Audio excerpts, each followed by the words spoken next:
Welcome to another episode of Topicocalypse. No, this isn't Josh Peterson. This is Gerald Glassford, a guy who co-hosts with him on the Pop Culture Cosmos Show and the PCC Multiverse. Welcome to the program. We truly appreciate you taking the time to listen to the show. Got a little thing interested for you here today as far as an interview today. We've got a special guest for the show. If you get a chance, I want you to go ahead and check out. It's one of the hottest moving books right now on the marketplace. It's a book that just released last month. It's actually of a different nature for a long time, I guess, movie buffs out there per se, but also people willing to understand more about all the different things and different aspects of, let's say, the 1970s and moving forward as far as from a cultural and also a film aspect. The book is called I Was Flesh Gordon. And, well, actually, I want to give you the full title. I Was Flesh Gordon, I Was Flesh Gordon, Fighting the Sex Ray and Other Adventures of an Accidental Porn Pioneer. I have with me as my special guest today, it's Jason Williams. How are you today, Jason? I'm well, thank you, and thank you for the introduction of me being Flesh Gordon. Absolutely, he is Flesh Gordon. If you want to check out the actual film, it's with the technology that we have today, and I think that's probably the first question I'll throw out at you. It is from 1974. It is Flesh Gordon, and it is I guess probably a. What would you categorize it as now? What more of a B movie or more of a movie that maybe led into a larger structure of film that maybe for adult pioneers or adult movies or anything of that nature? Well, it really, in terms of it being having any prurient value, which the real value of an adult film is that you get turned on or aroused sexually. Flesh Gordon wasn't intended to do that, and it didn't do that. And no, and that's per se. It is more, I guess, of a B movie. But when people are approaching you, I'm sure they're kind of cautious on exactly how they approach you with the film, as far as from a B movie aspect, or like you said, because of the title itself. And I want to credit also as well your co-author on the book, the guy who helped you make this happen with the novel. It is Derrick Macaw. He actually, from what I was reading as well, the words that almost part of in awe about your past, but the fact that you two have collaborated on things as well in modern times, that helped precipitate the book in and of itself, because it was kind of nice, kind of cool how you two arranged to start working with each other on an animation project, but it evolved into so much more. Yeah, that's correct. I was turned on to Derrick by somebody else and he ends up.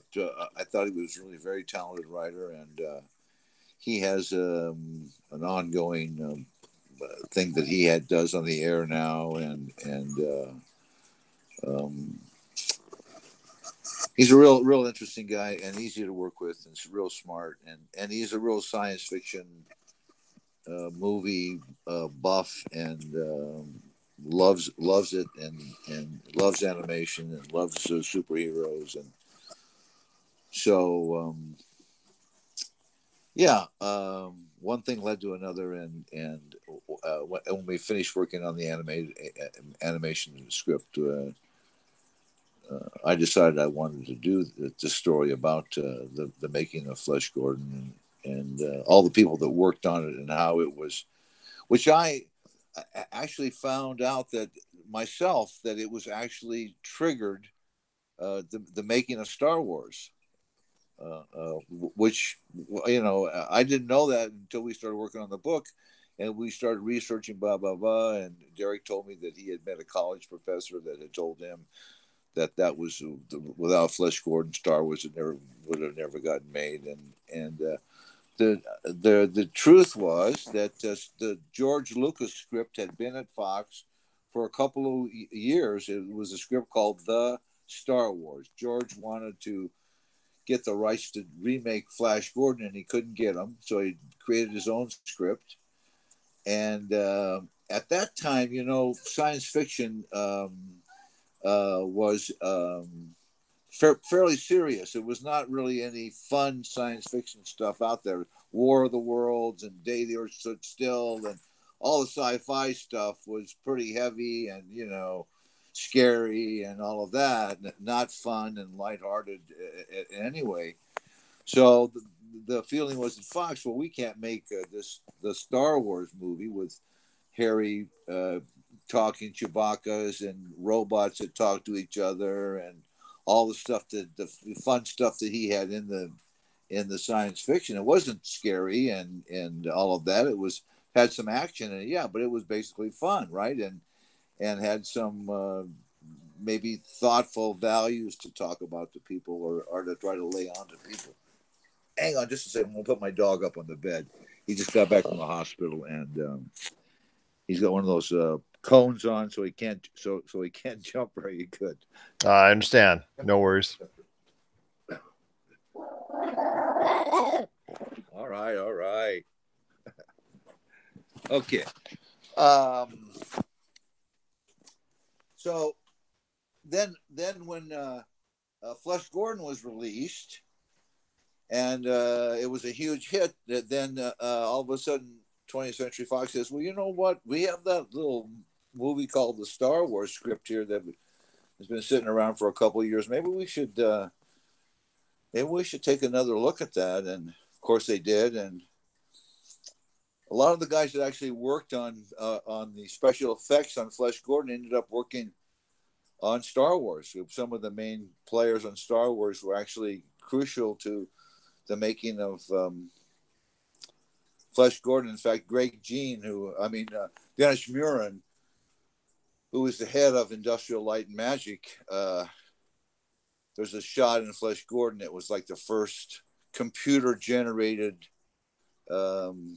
shot ever done. He figured out how to do it, and then they ended up using that technology in Star Wars. And there's also a lot of stop motion clay animation and things of that nature. When you actually see the film, I actually got a chance to watch quite a few parts of it.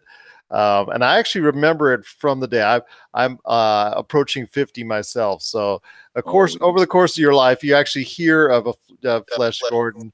Yes, in my travels and whatnot. And I actually dabbled in the movie industry at one point in time in my life as well. So yes, the correlation between Flash Gordon and also the later movie that came out, which we all know as Star Wars, is apparent. And there's actually a nod to your film that you worked on, Flash Gordon, in Star Wars, which I know a lot of people don't know, but if you're like a really hardcore movie buff, you actually get to see it and can acknowledge it. And it's funny because now on hindsight, with all the technology we have, it's pretty easy to bring up at any point in time on a Google or Bing search or what have you. But I'm sure it must have been satisfying for everyone involved with Flash Gordon who was aware of it, to see that kind of nod on such a major spectacle that actually came out and just thrilled audiences the world over. Yeah. Well, you know, yeah. Go ahead. I'm sorry. Go ahead. No. Well, I was going to say that this takes us to what we're talking about now with the actual movie that you were on, and the book also as well. Once again, the title of the book, like I said, if you get a chance, well, you better hurry too, because the book actually sells out quite a bit. At the time of this taping, there was only 5 left in stock, but more is on the way through Amazon.com. But you can also get it via, also as well, you can get it via the Kindle. So if you have a Kindle, or right from the publisher too, you can go to McFarland and get it right from. Absolutely, for $9.99, it is through Kindle, and then also $19.99 is the paperback book itself. Correct. It does replenish, so if it's sold out, it will replenish because you'll get it if you order it, you'll get it. Yeah, that's absolutely, and then also BarnesandNoble.com as well. Is that correct? Yeah, you can get it everywhere. You can get it. It's out there now, and actually, doing well, which is I don't know what that really means. Well, It's the that's number. Well, it success. says it's the #1 news seller at Amazon, and I thought, well, what does that mean? It sold 50 copies or something, Well, But but that's great better, news. something's That's better great than news. nothing. Yeah, yeah.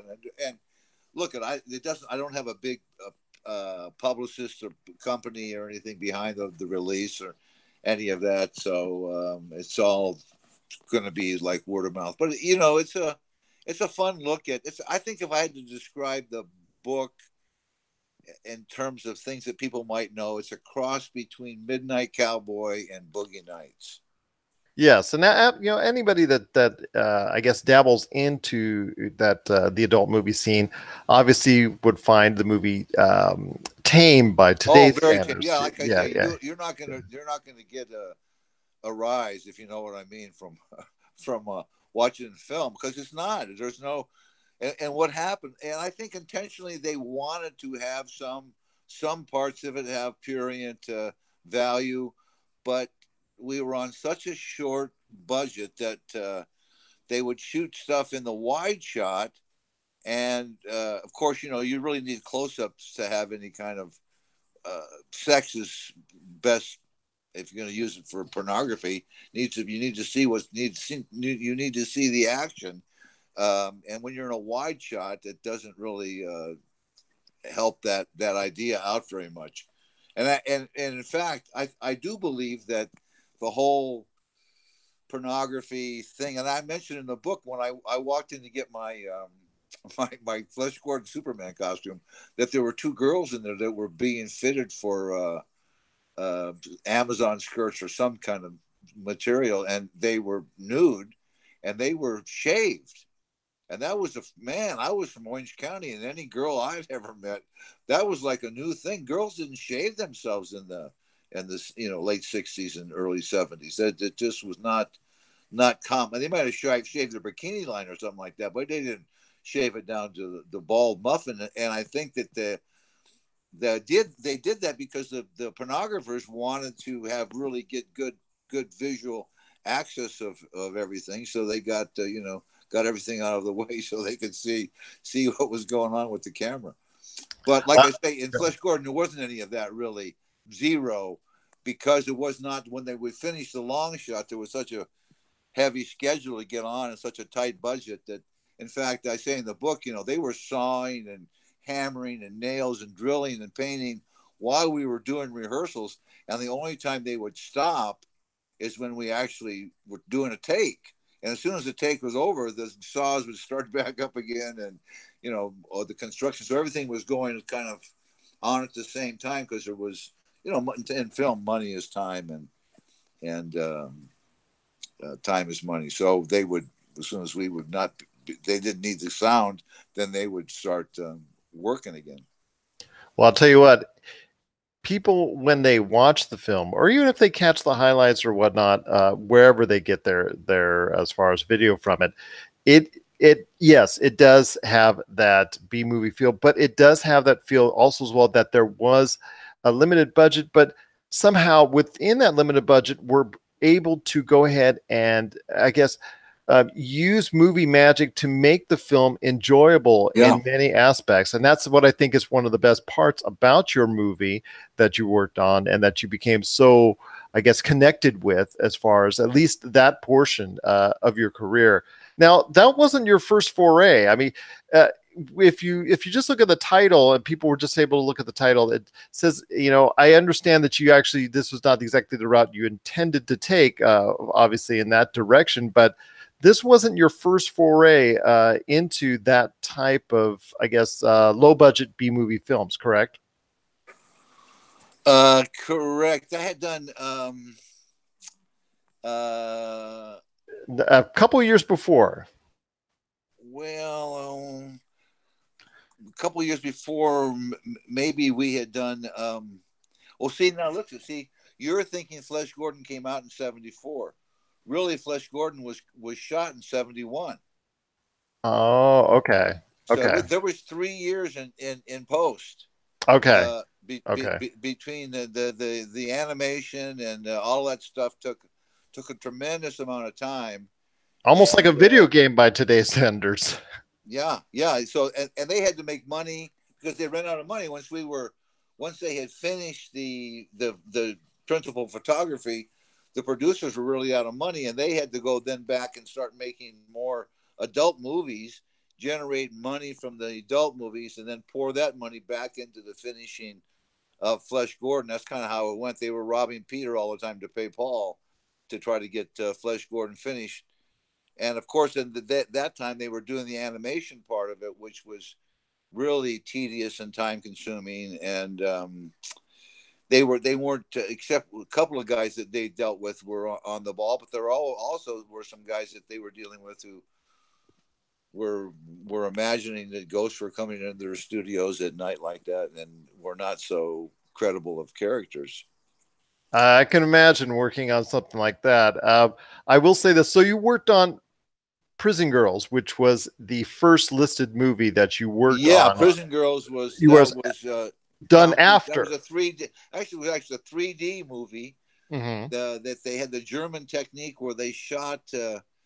They had mirrors, and the film went through, and there was two different rolls of film going at the same time. It was kind of a weird camera, and yeah, and I played a pimp in that movie, kind of a tough guy pimp.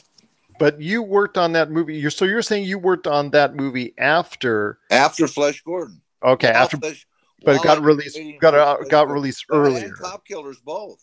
Okay. Another film called Cop Killers Yeah, I that has saw that just one as well. now come out, where I play this kind of crazy guy, like a Bruce Dern kind of wacko psycho guy that's kind of hard to like, and I think that maybe that's one of the reasons I was a good role and I was good in it, but there was no redeeming value of my character.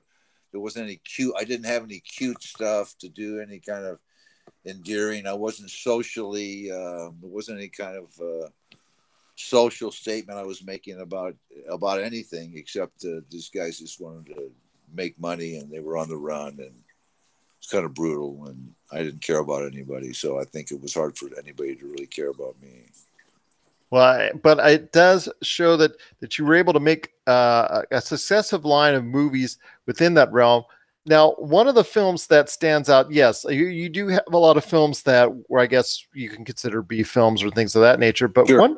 one film that actually, well, one film role that actually stands out when you look at your career is Down and Out in Beverly Hills, which actually was a very successful movie Yeah, during its day.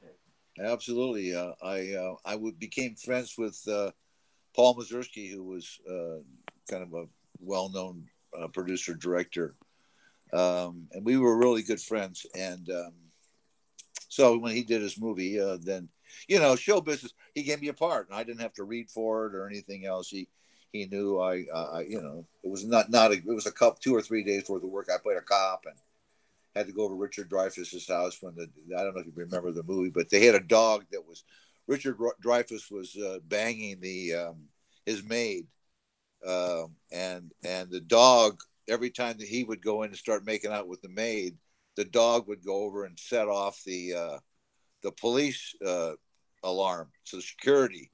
So it was just something that the dog did to like rat on. It was kind of the thing that the dog was ratting on Richard Dreyfuss. So anyway, I would show up and say, "Well, what's going on?" And Richard Dreyfuss said, "Nothing's happening." And the dog must have set it off again.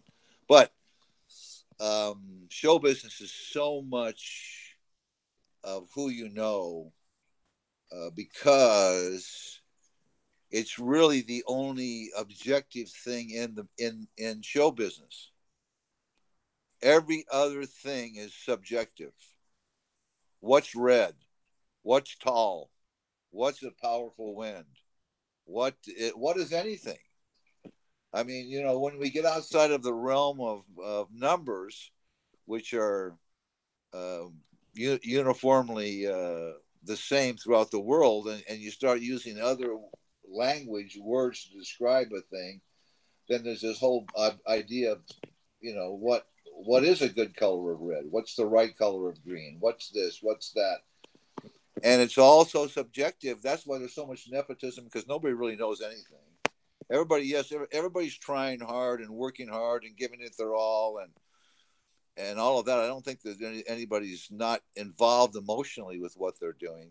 It's just the fact that, and they believe in what they're doing also. It's just the fact that their belief is totally subjective and not really based on anything except how they feel. I mean, and that's what art is, isn't it? How you feel about something. I don't know what else it is.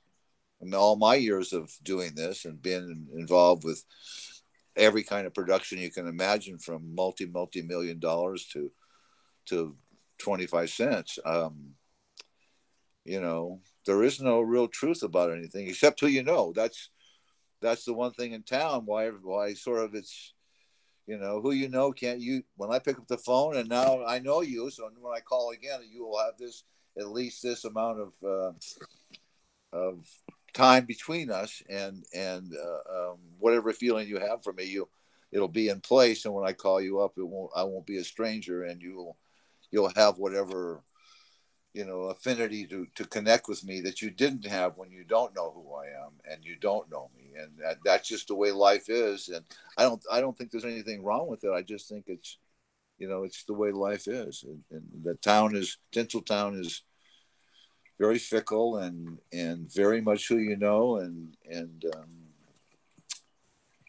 like I say, because that is in the art and dealing with art, the only thing that is, that you can't deny, is who you know. There's not really, that's not subjective.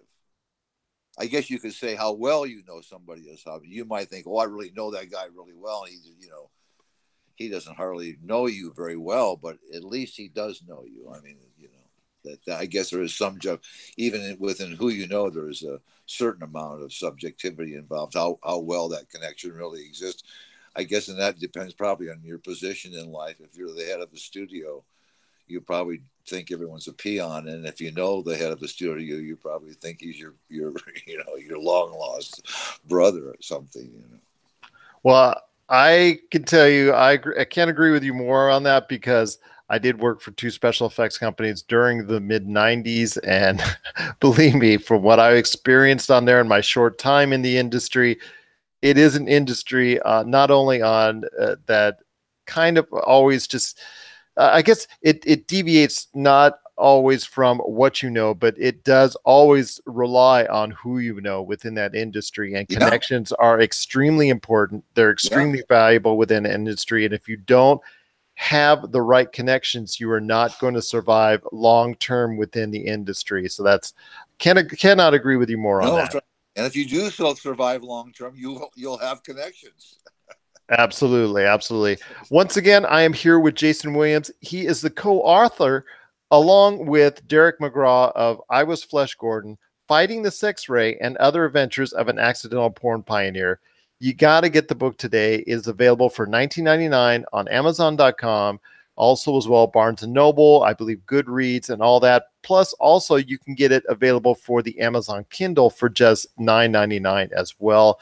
You better get it today. I'm telling you, even though it will replenish, there's always a low supply on hand as far as if you want the paperback. So I'll just give you a heads up on that, because it is actually drawing very well at this point in time. I want to ask you one more question before I get into the particulars of the book, and as far as your discussion on what you feel the book is all about. And that is the success that you had later in your career in Hollywood as an Emmy Award-winning producer. And congratulations to you on that, belatedly, for an outstanding informational series.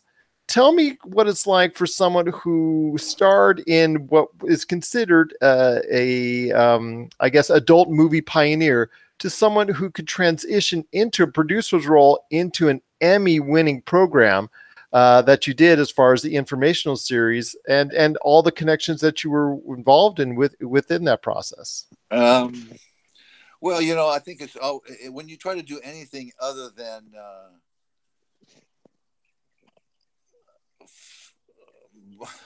well, it's funny. I am the most unknown person in the world. Best way to say that, I guess. Yeah, I mean, Flesh Gordon is known, but I'm unknown. But periodically, that does become a problem when you're trying to do legitimate things, because everyone thinks, oh, Flesh Gordon is pornography, when it, like I told you, it's not. No, and I it mean, really you isn't. It cannot really. really. There's no way to get aroused when you watch Flesh Gordon. You can have laughs and have a good time, but man, it's just not there just isn't. That's not happening. That is not part of the scene with. But if you haven't seen the movie, you don't know that, and so then there is this stigma that you've always got to try to work around and actually not let people know that. And thank God, actually, there are plenty of Jason Williams now. It's become kind of a, my real name is Jay, but when I came to Hollywood, my agent said, well, you should have a more dramatic name, and why don't you think about changing it to Jason Williams? And I said, okay, it sounds good to me. I mean, Jason and the Argonauts. I was thinking, oh, that was a big, and there was only, I think there was really only one other Jason at that time. Jason Robards, I think, was the only other guy, and there was no other Jason Williams. But then, subsequently, there's been all kinds of Jason Williams. White Chocolate. There's a basketball player who was fairly famous, Jason Williams. And there's another actor after that as well. But I just will tell you, you had the top of the list, my friend, as far as being on top, as far as any search. So you're still out there, still has your profile photo. So, Oh God, like, yeah. like you Age said, has some value, I guess, right? the most famous, not so famous person out there, I guess. I guess put that on your bio right there. But Yeah, yeah, no, it does say I am the most known unknown person in the world. Yeah, it's true. It is my claim to fame, which is kind of look. I guess in some ways my life would have been different if I would have been known more than I am. But my life's been good, so and fun and interesting and you know what? I tell you, honest to God, truth. I had a little tiny bit of what fame was like when Flesh Gordon was hot, when it was in the theaters and playing, and I would be like I would be in the DMV line at the. I can remember being in lines, and people would come up to me and say, "Oh, you're Flesh Gordon," blah blah blah blah blah, and eating dinner, and people would come over. It happened a few times, only during the period, maybe for a few months while Flesh Gordon was in the theaters, and it was really something. Uh, and I didn't like it. I didn't like the idea that people could come up to me, and they were nice people. There wasn't anything wrong with them. And they came up to me and actually felt like they knew me. They were being genuine. They had a genuine connection to me, and I didn't have that connection to them, which is really an odd place to be. That when somebody is coming up to you in a genuine kind of open, honest manner, and they're being open and sincere to you, and then yet somehow it seems like you're supposed to be the same back to them, but it's very difficult because you don't have that connection to them. So it's a weird, very very weird dynamic, fame, and in that sense that people know you and you don't know them, and it's hard to. Then you have to kind of act. They're being genuine, and you kind of have to act with your acknowledgement of them and who they are and all of that, because you don't really have a genuine way of. You haven't spent time with them. You don't know them, and they haven't spent time with you if you're an actor. They spent time with you while you're on the screen, so they feel like they know you and blah blah blah and all this connection. Because what is connection ultimately, except by sharing time with someone somehow? That's how you get connected to somebody. If you hard to be connected to somebody that you haven't spent any time with. So it's a very confusing. Fame is a very confusing, I think, and kind of shallow in many ways. Because I say the person who's being famed is always, if they're being nice back to the person that's being genuine to them, they're not really being genuine in the same way. They're kind of their genuineness is being kind of an act. And so I found that whole situation uncomfortable, and not one that I really appreciated. I guess some people like it. Maybe Donald Trump. I don't know. I don't blame you a bit on that, because if you're not used to it, obviously it can be overwhelming, and I can't say I blame you a bit on that. But I will say like this.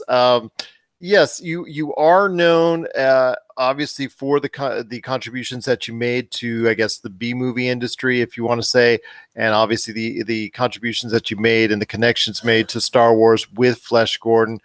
But how satisfying, again, was it for you that night you realized you were the Emmy winner for, as far as being a producer of Time Lost Civilizations back in 1996, for Oh, well, let me say this: it's the outstanding informational series, an Emmy Award winner, and how satisfying was that for you? fantastic. It was fantastic. Yeah. So, I mean, from where you came from, that's a big difference. And like Yeah, you but said, again, it's in this world. I know what the world is. The world is this world of not of subjectivity, of what does that mean, of what, where, how, against what, who didn't win, and why, and so I kind of take that all with all the praise and the kudos, and with a grain of salt. There's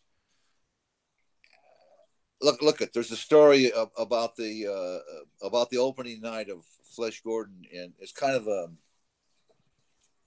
Cinderella story of the opening of Flesh Gordon in Westwood, where it's a great read in the book, but I'll sum it up.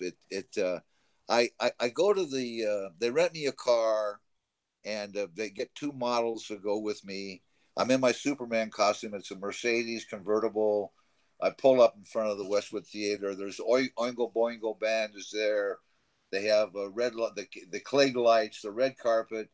Tons of photographers are there. The movie had already opened in New York and was a big hit, so there was kind of a little bit of a buzz on it by the time it got here to Los Angeles. And I get out of the car. The original Flash Gordon was there. He greeted me. I get out of the car. I walk down the red carpet with the two girls side by side, and everybody's saying, "Oh, Flesh, Flesh, over here." I go into the theater. The movie plays. It plays like a champion. Everybody laughs and has a great time.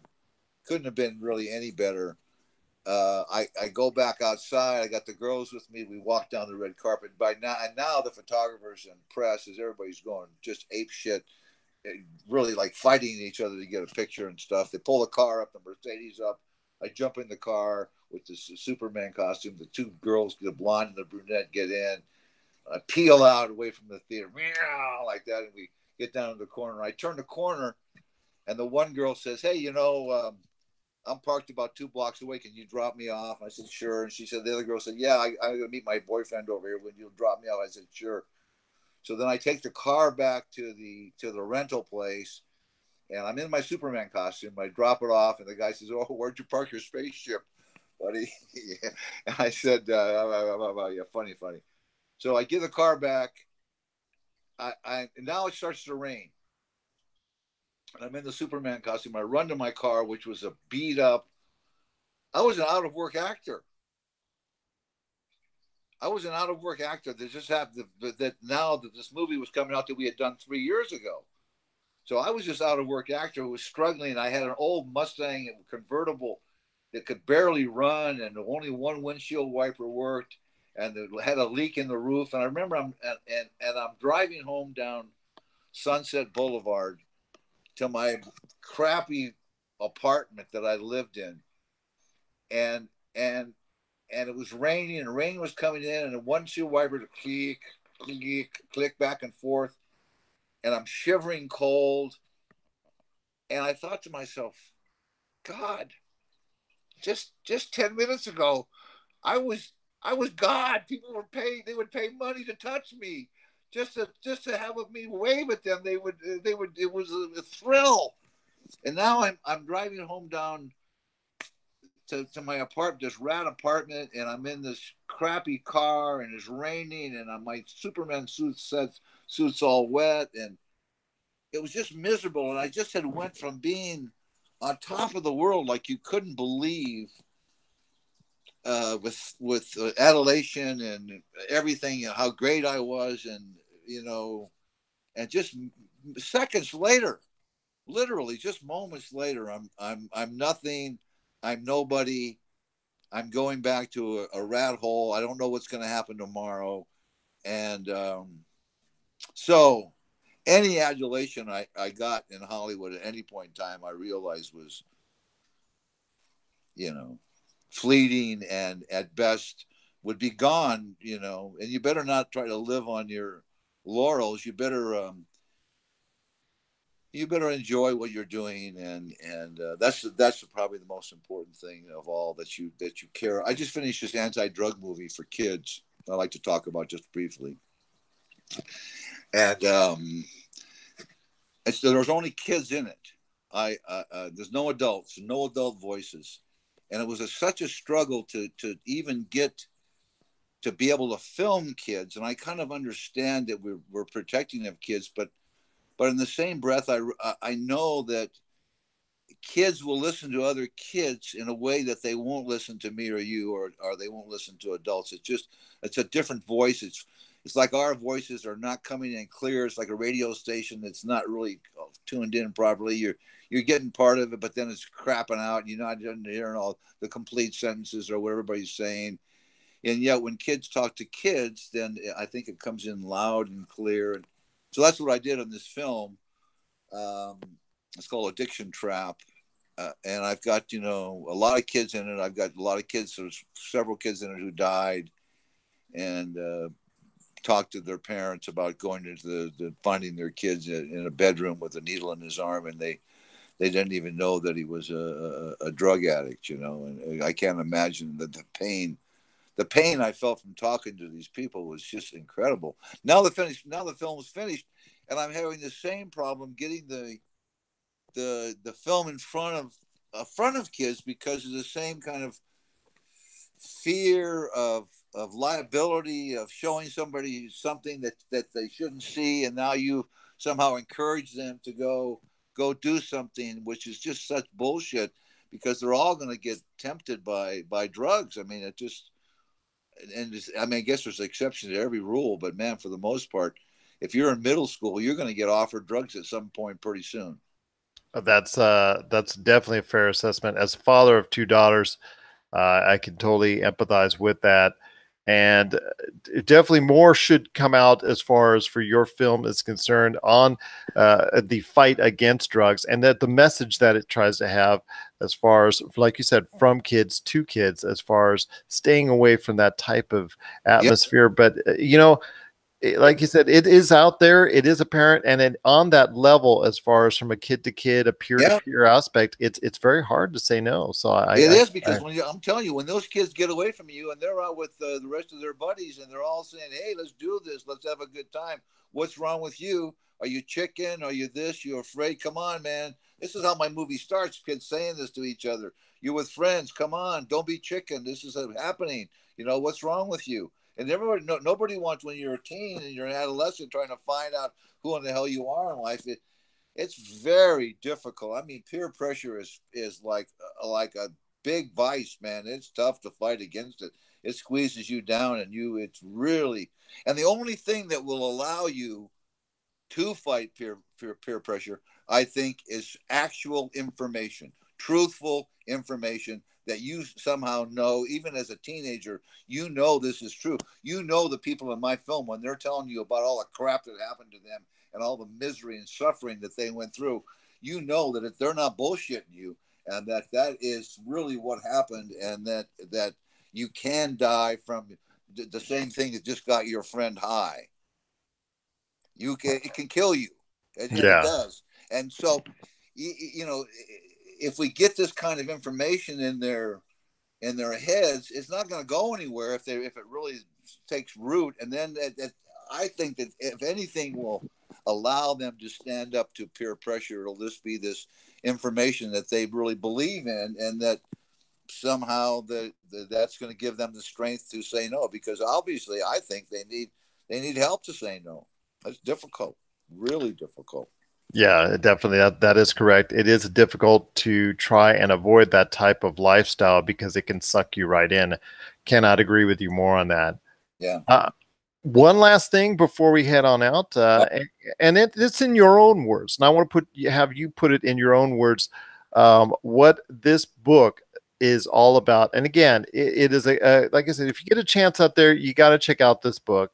It is I Was Flesh Gordon, Fighting the Sex Ray and Other Adventures of an Accidental Porn Pioneer. That's right. Please, Jason Williams, I want you to tell me in your own words what you and Derrick have created as far as this book, and what messages or basically why should people get this book and be, how are they going to be entertained by what you have to say? It's a real fun look at and comment on the 70s. It's a fun look, I think, at the reality of an actor coming into town, being green and trying to survive here in this town and make it as an actor, and a lot of behind the scenes stuff that you might not know about, and just my progression of the various weird things that happened to me as Flesh Gordon, and the various opportunities that presented themselves in my life, and how I responded to them. But it's fun. I think there's quite a few laughs, and like I say, some stuff that you find out, some stuff that you didn't know, and it's a quick read. Like I say, I think it's a cross between Midnight Cowboy and Boogie Nights, and it's fun. I think it's fun. I think you'll think it's fun, and I don't know if life's fun. If I created some fun for people, I did a good job. Fun is tough to beat. This is true. This is definitely true.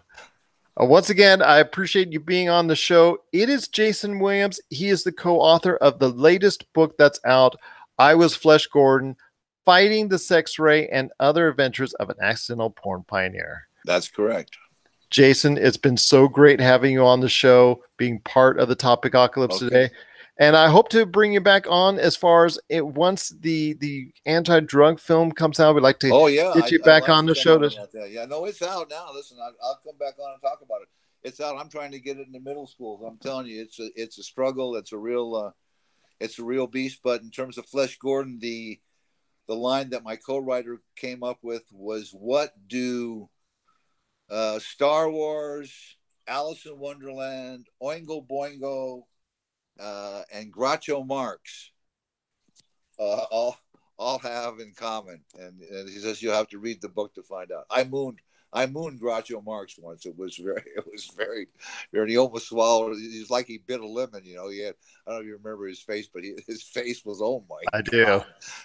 And back when mooning was in the 70s, mooning was a big thing. So yeah, that from what I heard. But I remember Groucho Marx as an older, in the latter stages of his life, how he would take something like that. So I can imagine that's probably a great story. It was a great story. Yeah, he was in the back of a Rolls Royce and I mooned him. So, and then from another Rolls Royce. It was pretty funny. I used to have a Nixon mask. I wore a Nixon mask periodically, and I would give people a peace sign, and they would think it was Nixon, and then I would moon them, and it was I was looking. That was fun. I like to have fun. So the book is fun. If your folks want to have your listeners are interested in a good fun read, check out I Was Flesh Gordon, Fighting the Sex Ray, and that's a tough thing to do. And when it concerns Oingo Boingo, and I remember you mentioning it with as far as the movie premieres and whatnot, I'm wondering if that led to an influence on how Danny Elfman migrated into scoring so many films as well. You're right. It could have. He was, that they weren't who they are. He wasn't who he is now. I'll tell you that. He was just starting out then to do that opening, at the Oingo Boingo Bang, playing in the street. It was fun. It was fun, and look what they evolved into, and what his career in life has evolved to as well. Yeah. So listen. If you read the